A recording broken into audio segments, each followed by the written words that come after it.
so it ended. A tale that began with my own ill-fated attempt to rid the world of the godworker.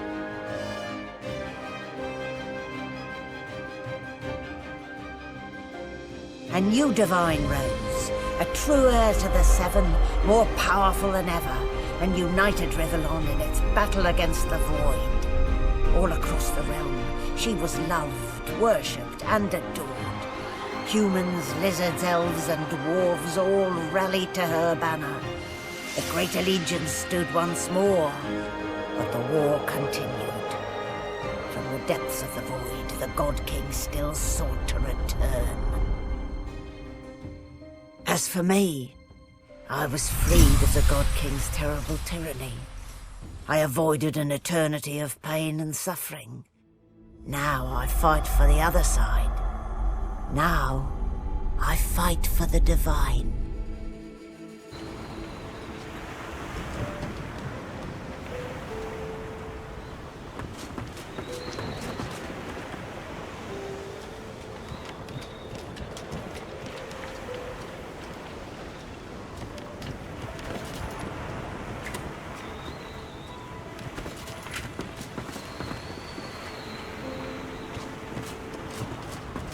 The war of the races approaches.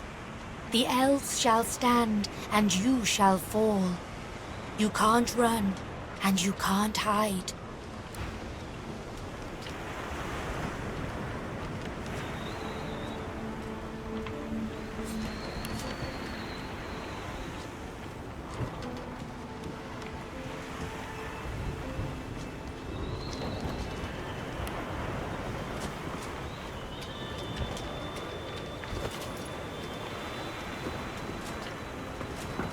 Malady stands tall and proud, sunlight sparkling off her mask. From here, she looks almost angelic. Well, here we are again. You, me, and the ship I've saved from ruin for your personal benefit. I'd say you owe me, but why state the obvious? Get an eyeful, Your Holiness. I expect it's the last we'll see of each other for some time. She turns to you, arms crossed, and grins. Look at you. Magnificent.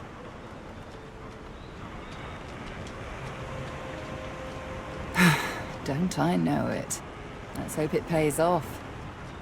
She fingers the mask, covering her face. For a moment, it seems as though she's about to remove it.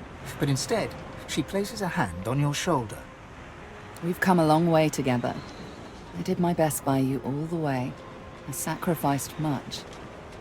But I'd give even more to see you become exactly what you've become. Soon, I'd like to have a little chat about something you can do for me.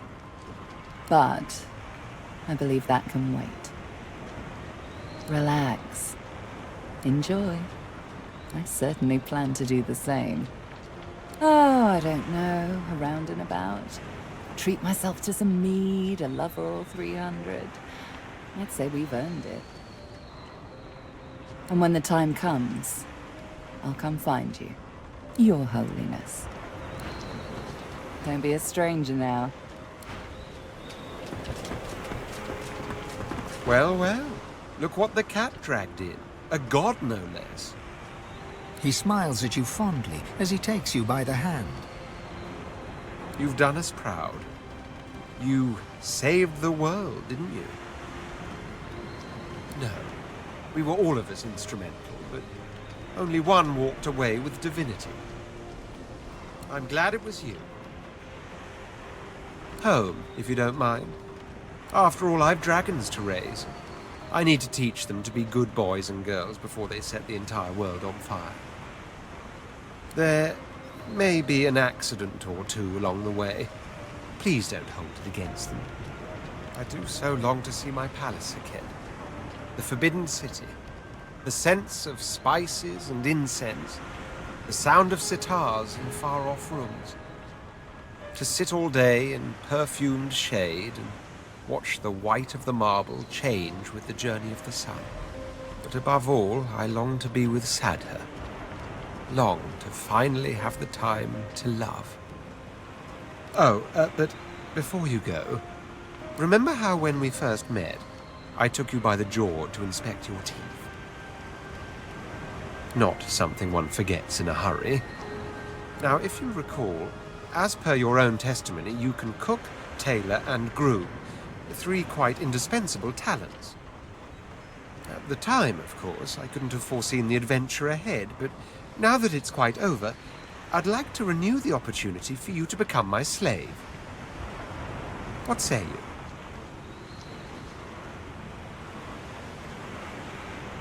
Well, only the best for the Red Prince. Surely you must realize that by now.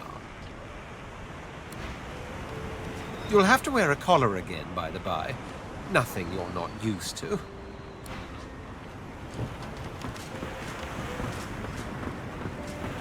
You escaped an abominable prison and confronted the king of all gods, only in turn to confront divinity itself. A rather poetic arc, don't you think? Not that your story is finished, of course. Your divinity shines upon all who walk Rivellon. And there will be those that escape to the shadows. You must be ready to face them, whenever they might emerge.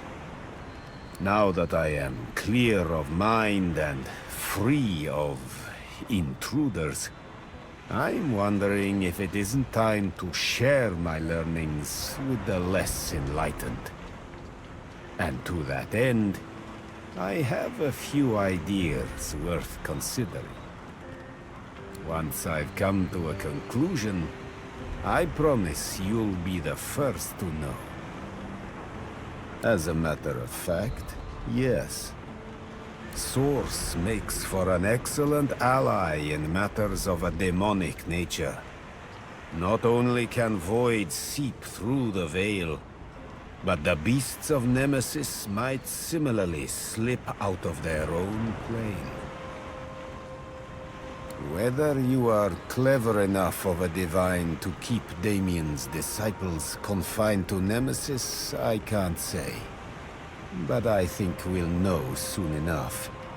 And I suggest you be ready.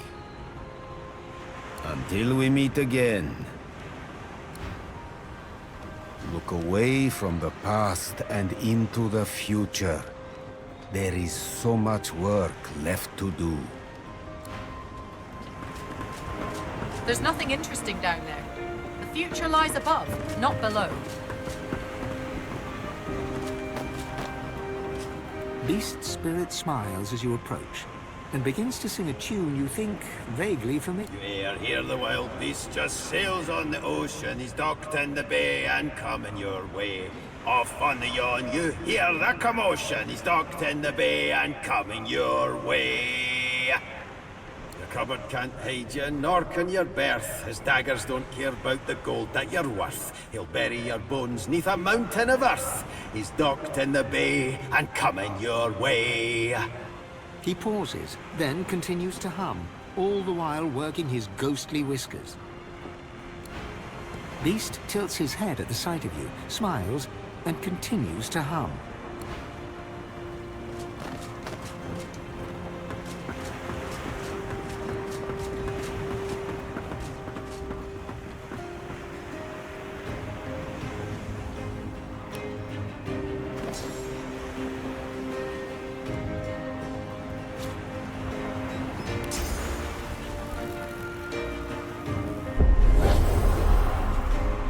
I've never been fond of what the Divine stands for, but I must say, it's rather exciting to say I've been up close and personal with one. Reform my ways? How adorable. No, I'm afraid I cannot escape who I am and what I've done. Her eyes flick down to your mouth. She smiles coyly, then slinks forward to kiss you. Her mouth meets yours and devours you with predatory abandon. Somewhere in the recesses of your mind, you think you hear her voice sigh, "Mine." But then the kiss ends. Something to remember me by, darling. Who knows? A nice cottage someplace quiet for Mahalia and I. A roaring fire and a feather bed. Maybe. Maybe. But a girl needs some fun, doesn't she? Oh my, you! Look who it is! Our brand new Lord and Saviour. She curtsies low and looks up at you with a grin. So, what's your first order of business? End world hunger? Instigate world peace? Send all spiders back to hell where they belong?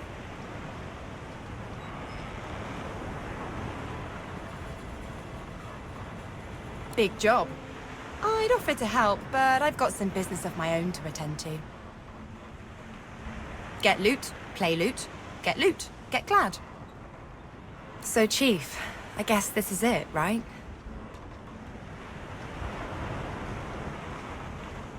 Don't speak too soon. You're a god now, after all. Soon enough, your brain will be full of all the fates of all the people in all the realm. Let me know if you see any falling boulders coming my way, though. Or goiters or something. As she turns from you, the whites of her eyes darken, the veins in her face go grey, and a wicked smile curls her mouth. Suddenly, it's gone again. She winks, and you're left wondering whether you saw anything at all. See you around. Lohse sings to herself. Ah, there you are. I was hoping you'd come find us again. I've never known a god before they became divine. I was curious if it would have changed you. She gives you a long, assessing look, but makes no immediate comment. Really? She paces around you like a cat, looking you over. Well, you certainly look the same. But there's something in the air around you. It vibrates ever so slightly. There's magic in it. Power. Don't you feel it?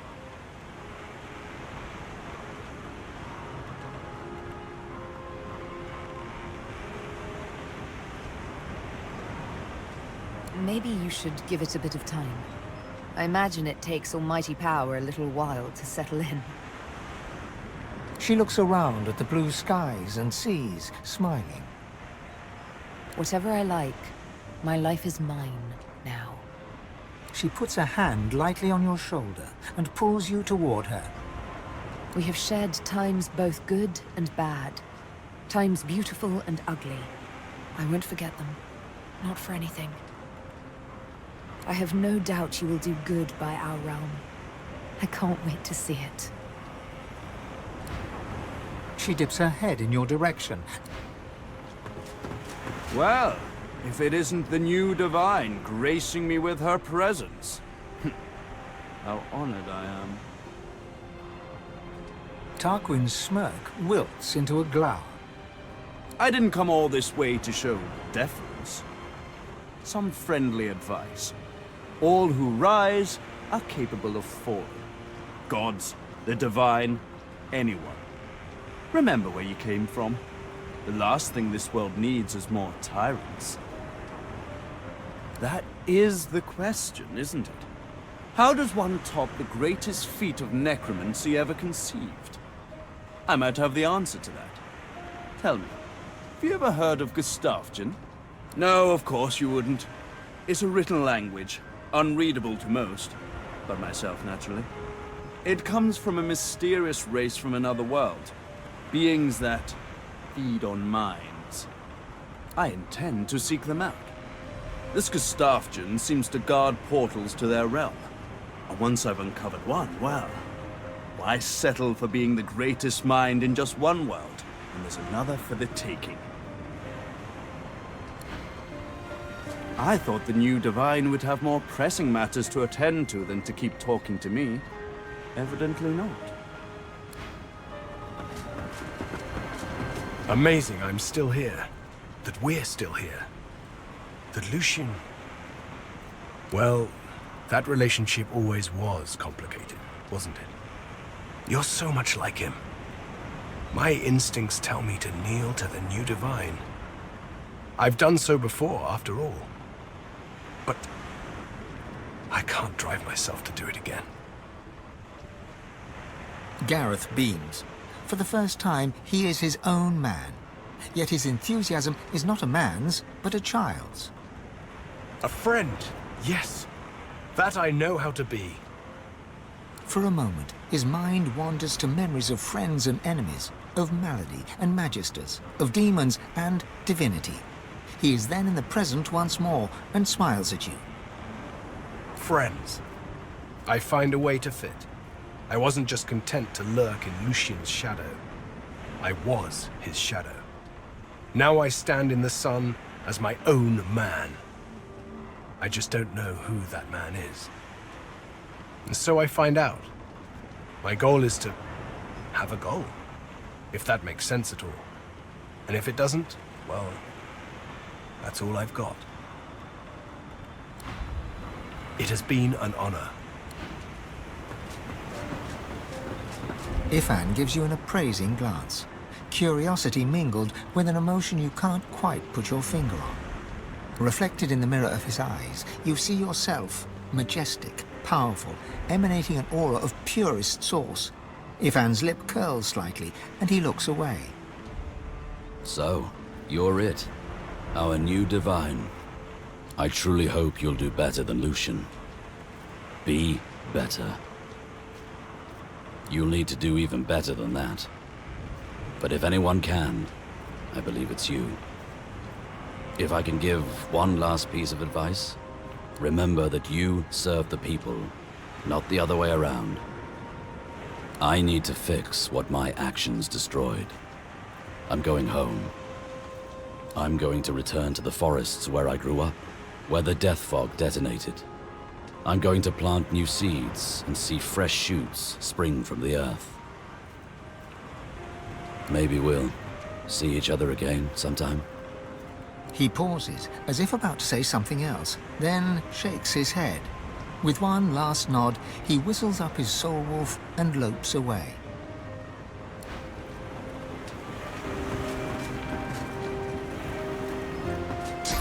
Use it wisely, Divine.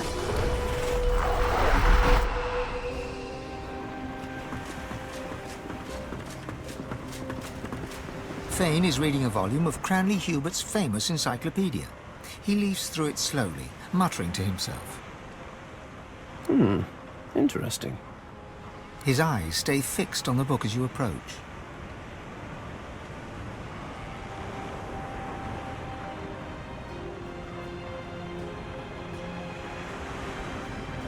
Yes, I see. It is rather annoying. You have my apologies. The next time I meet you in the guts of a slaving ship, I shall keep my hands to myself. Thane looks up, his gaze carefully drinking you in. Fascinating. The power of my people. The power of the Veil. All in one beautiful mortal shell. Who could have imagined? The powers of the universe rushing through your body and you feel strange? Heavens no. The skeleton looks back to the book. You can feel the grief radiating from him. I can't help thinking that I could have saved them. That I could have done something.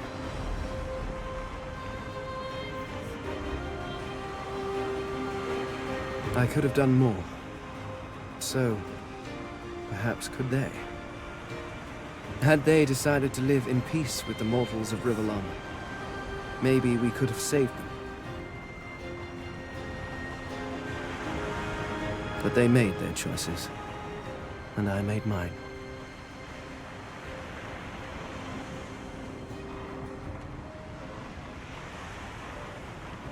You can do that? Of course you can. Look at you. No. The only thing worse than losing them would be to lose them and not mourn that loss. They deserve that much.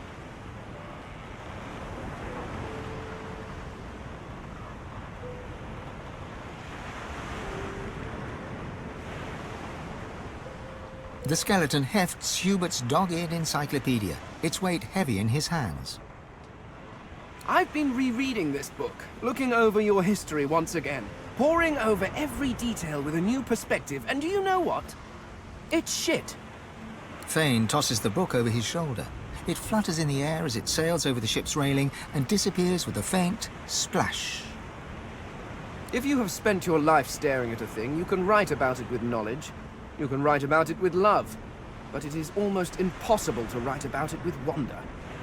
You creatures have spent your lives trudging about this world, and you've grown blind to its miracles. Truly, good heavens, you hide it well. I'm not sure your people really look at things like animals anymore.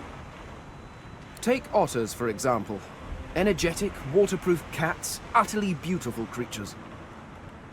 Or octopuses. Did you know they're secretly octopuses? Octopi? Octopods? I shall have to look that up. Regardless, the world is filled with absolutely incredible sights. And who better to catalogue them with the awe they deserve than someone seeing them for the first time? Do you know, there is the idea that nothing is ever truly created or destroyed. I suppose we are all Source, just in different forms. You being the cruder, less jewel-encrusted form, naturally. But my people were Source too, although we didn't know it at the time. And our Source helped create you. In a way, I was walking alongside the best version of them the entire time. In you, I found a home better than the one I was pining for. Thank you, my love. Thane stares out over the sea, his notebook in hand, lost in thought.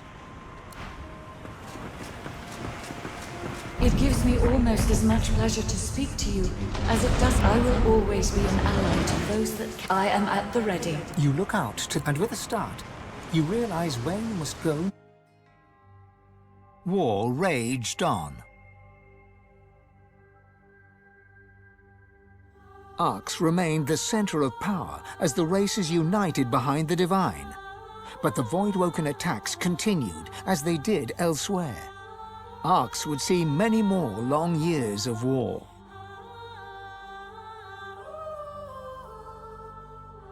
The ancient empire of lizards became one of the pillars of the new Divine Alliance. The houses of war and of shadows were particularly useful in the fight against the God King. The Empire used the war to expand its territory.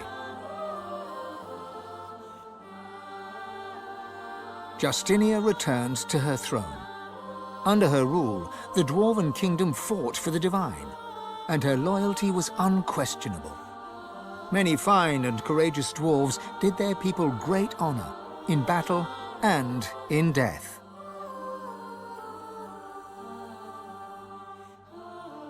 With Lucian gone, the elves reluctantly rejoined the Divine Alliance. Their place in the war on the Void would entirely depend on the integrity of the new Divine.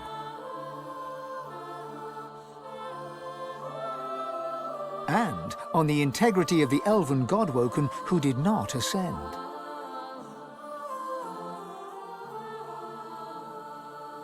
And here and there, across the world, what was left of the Black Ring fought on. The island of Fort Joy remained a sorcerer's paradise, a place of exile for those whose sorcery threatened to bring in the Void. For their well-being, its residents depended entirely on the benevolence of the new Divine.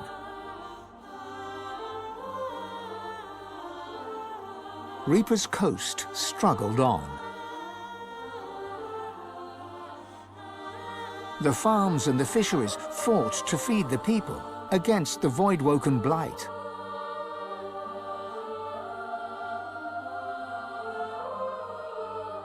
The black pits took fire. The oil there burns still.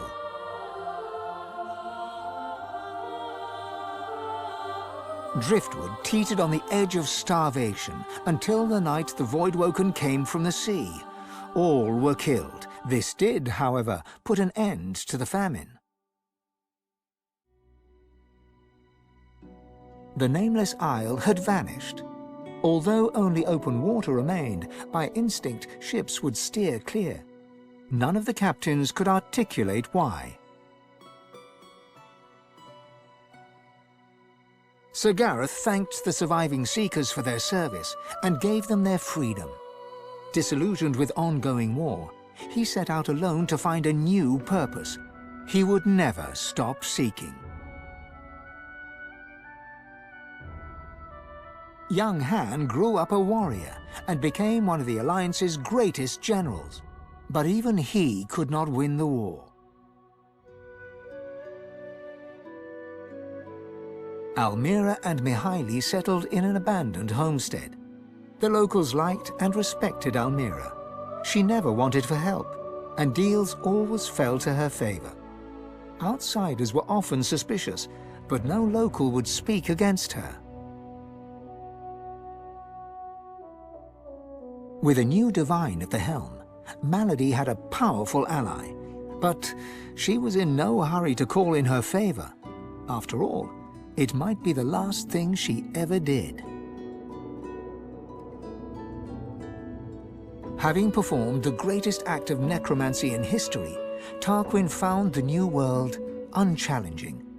He became obsessed with rumors of another plane of existence. One day he vanished and was never seen again.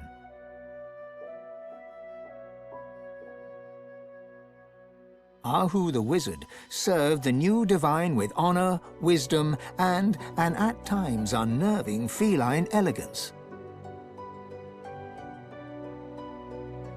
The undead priestess Gratiana remained in her sanctuary, happy to wait for the war to pass. She was troubled only by the silence of her goddess. Jehan the demon hunter never stopped hunting for demons. Sahala sought to strengthen the Elven alliance with the new divine. Her powers of sight proved useful in the ongoing war against the Void, but she could never be sure that the new divine trusted her. Tova, her mother, was Sahala's most trusted warrior.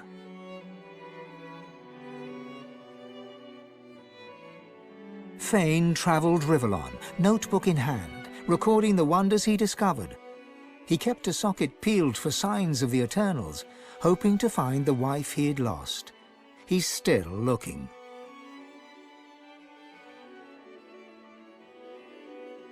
With a small band of elves, Ifan ben Medst replanted the lost forests.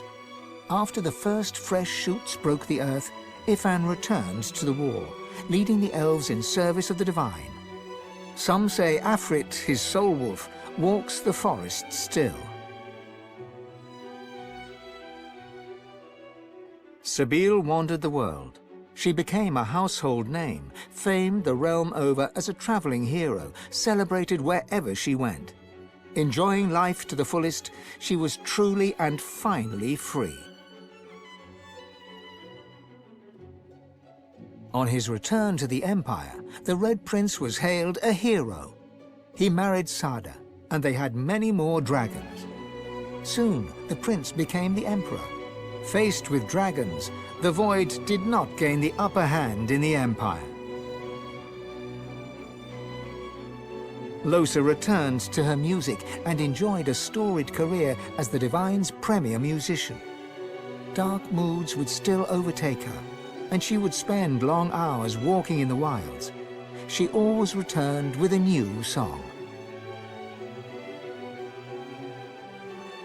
And then there was you.